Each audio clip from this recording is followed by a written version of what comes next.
Hello, good morning, or good afternoon by the time I get this published. This is elderberry cordial, which I've made. I'm going to show you how to make an elderberry TC, but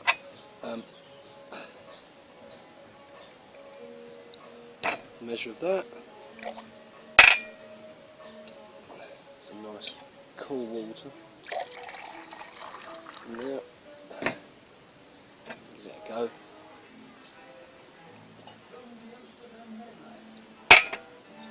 Absolutely fantastic, but and some of this stuff, that's a drop of vod's, chuck that in,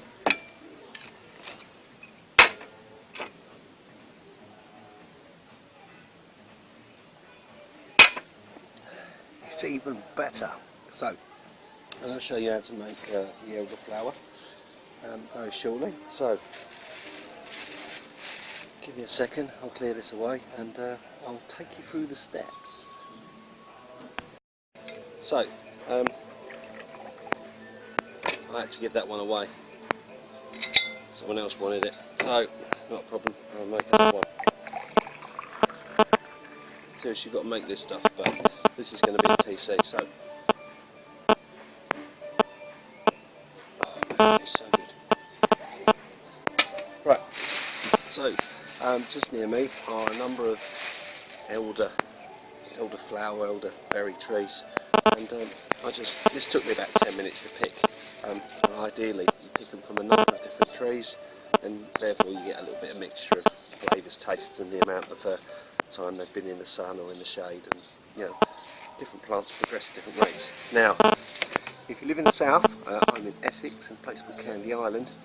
I think you've probably had it, unless you can go and find some quite shaded elderflowers, because they're really really got some great smells, but a lot of these I find in the shade.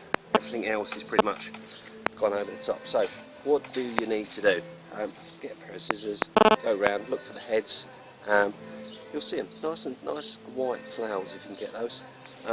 Get a mixture, don't take them all because obviously you want some elderberries at some point during the year. So get those, get yourself a bowl of some sort. This is a sieve, which is quite handy really. And basically get them, give them a little shake and throw them in. Yeah, because there's going to be a few little mites and bits on them, yeah, they will come off. You get yourself a little bucket like this, when you put them in you'll see quite a few little weevils and bits and bobs and nothing to worry about. Right, I'm going to do this and I'll come back when that's full up. I'll show you the next bit. Okay, so I've shaken all the heads. All the animals that are left in the bag have been relocated to the garden. I think I had a couple of earwigs, a spider, a couple of ants, and some of those little long weevily things which I can't really show you, but I have no idea what they are, but they are in plenty, so many. So, just to give you an idea of size, ye olde new measuring standard of the Iceland freezer bags, so it's about half full. I didn't count how many heads they are, but there's enough in there. So next stage is to get the heads. I actually might try and do it in here because then I might be able to get rid of a few of the other little bits and bobs, but pretty much take yourself a fork, get them and just fork them in. Yeah? They'll come off. If they don't come off, leave them. Yeah? Chuck them in a pile, make sure they go in your compost. Yeah? So you're not going to watch this either, so I'm going to sit in the sun, drink the drink. Yeah? I'll be back shortly, and then hopefully we can have a number of flowers. So back soon. Almost done. This takes probably twice as long as it would for you to actually pick them, so nearly there. Okay, there you go. There are the lovely flowers. Try to keep as many of the little stalks out as possible. You're not going to do that.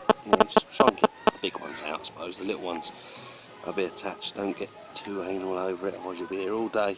It's not worth it. They do create a little bit of bitterness, but there's no problem in that. So, what I'm going to do, because I've collected about 1.5 litre of flowers. I did a 10 litre batch and I used 2 litres. So if you're doing 5, you probably want to use a litre. But what I'm going to do is see if we can get some sort of a beer measurement. Can I now get a beer glass? Try not to waste them all. Just so if I decide to do this again, I'll get an idea. I could weigh them. I know you're quite right, I could weigh them, but different times of day they're going to be different weights, aren't they? So,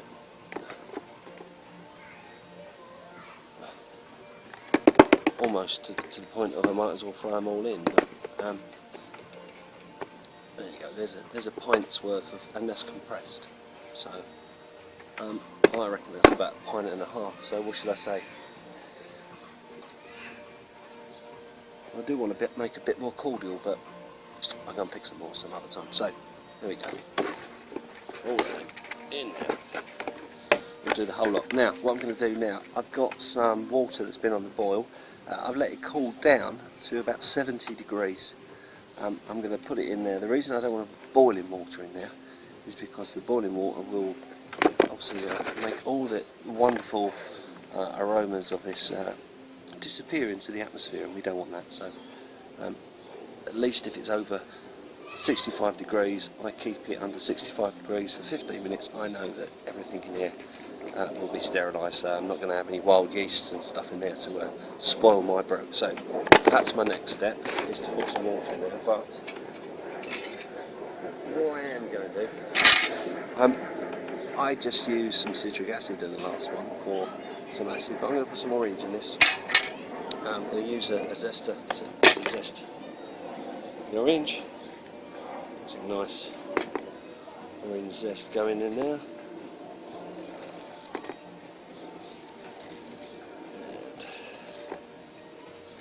And once that's done,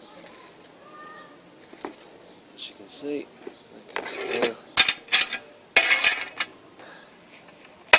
Get rid of the end a bit. Just squirt.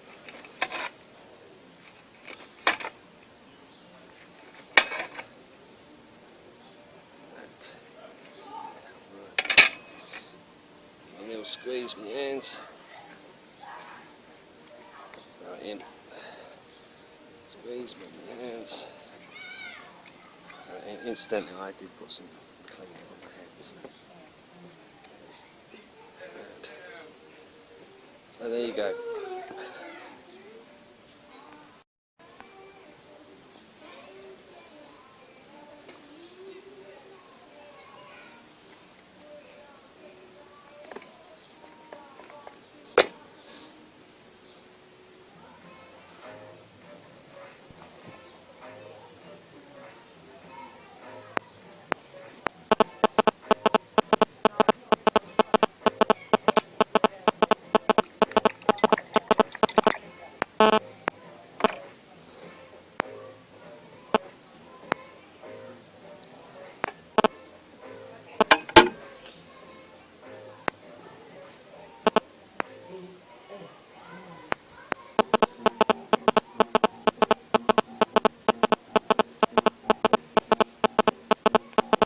There you go.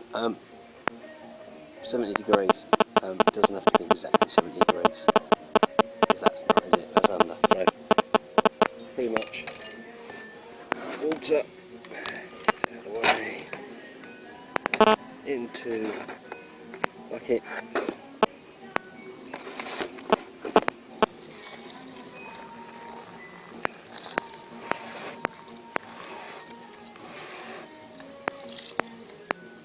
So 1.5 litres.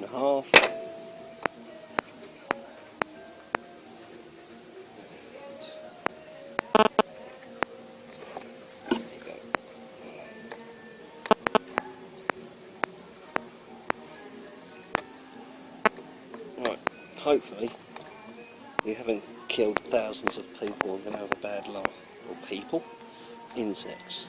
The truth is you probably have, but there you go. So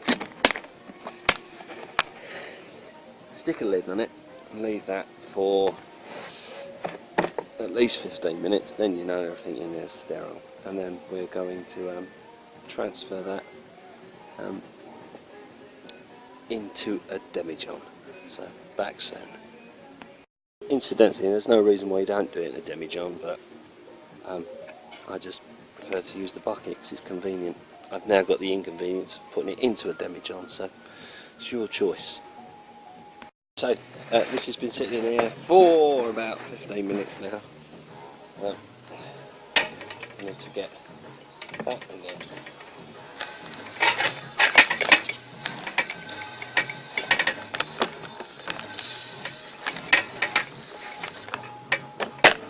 Which else then?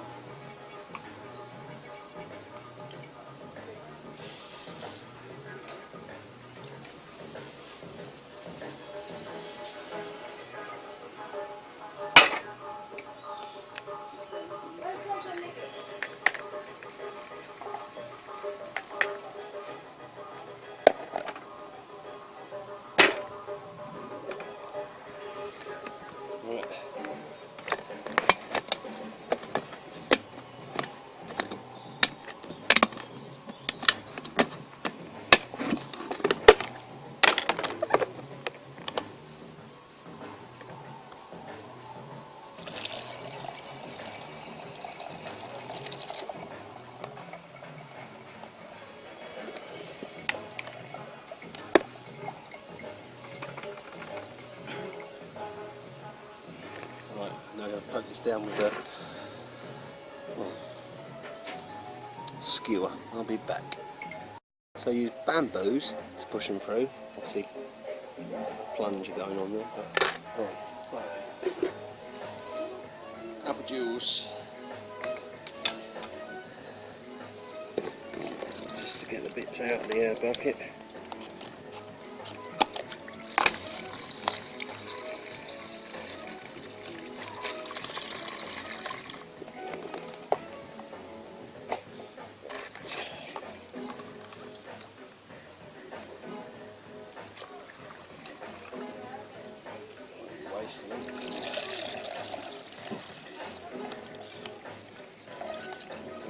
That's that done.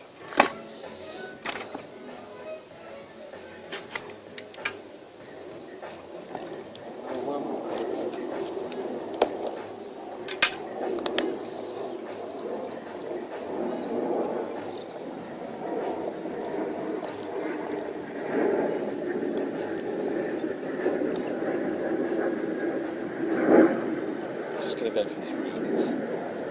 I don't even know if you're in shot. If you're not in shot, that matters. Only 2 cents. There we go. Bottom off that.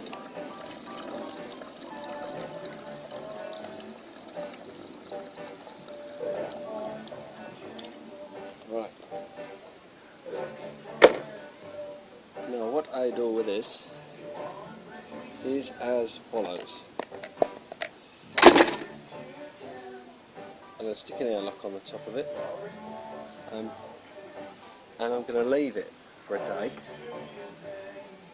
and once it's been left for a day I'm pretty much just going to change it and put it into another demijohn, and it will be clear of all of the elderflowers. If you want a stronger elderflower effect, I suggest you leave it for 2 days, but you want to leave it in a cool place, because there's going to be some yeasts in here and you don't really want them getting hold. But hopefully we would have killed them off by having them sitting in there at 75 degrees. So airlock on the top, day later, all done. Right, so I'll just do a bit of tidy up, and I might do another video coming up shortly.